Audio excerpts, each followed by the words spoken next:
అందరికి నమస్కారం. చలో పల్నాడు.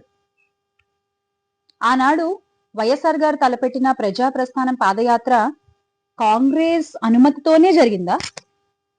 ఆ తర్వాత జగన్మోహన్ రెడ్డి గారు చేసిన ఓదార్పు యాత్ర కాంగ్రెస్ పార్టీ సమ్మతిస్తేనే జరిగిందా? రేపటి పల్నాడు యాత్ర కూడా అంతే.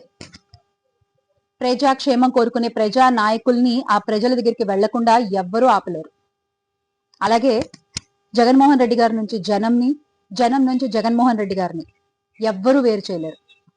జగన్మోహన్ రెడ్డి గారు ఎక్కడికి వెళ్ళినా, అది పరామర్శ కావచ్చు, పార్టీ కార్యక్రమం కావచ్చు, ఇలా సందర్భం ఏదైనా కూడా జగన్మోహన్ రెడ్డి గారు వస్తున్నారు అంటే ఆ ప్రాంతం అంతా జన సంద్రం ఉప్పొంగుతోంది.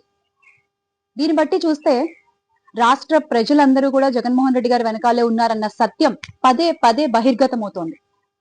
అందుకే ఈవీఎం నాయకులకి జగన్మోహన్ రెడ్డి గారు ఎటన్నా వెళ్తున్నారు అనగానే అంత భయం పుట్టుకొస్తోంది. అందుకే ఆయన ఎక్కడికన్నా వెళ్తున్నారు అనగానే అక్కడ జగన్మోహన్ రెడ్డి గారి భద్రత సరిగ్గా ఏర్పాటు చేయలేకపోవడం, ఆయన పర్యటనకు అనుమతులు నిరాకరించడం లాంటి కార్యక్రమాలన్నీ చేపడుతున్నారు.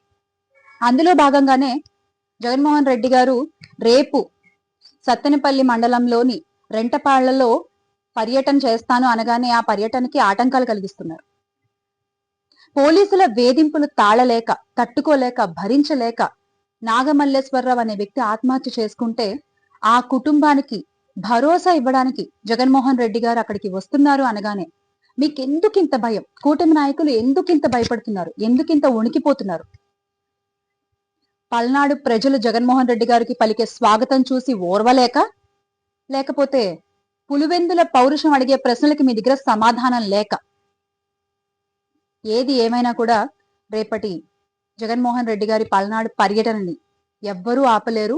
ఆ కుటుంబానికి జగన్మోహన్ రెడ్డి గారు భరోసా ఇచ్చి అక్కడ పల్నాడు ప్రజల్ని పలకరించి వస్తారు. Make Andhra great again with Jagan అన్న. జోహార్ వైఎస్ఆర్, జై జగన్.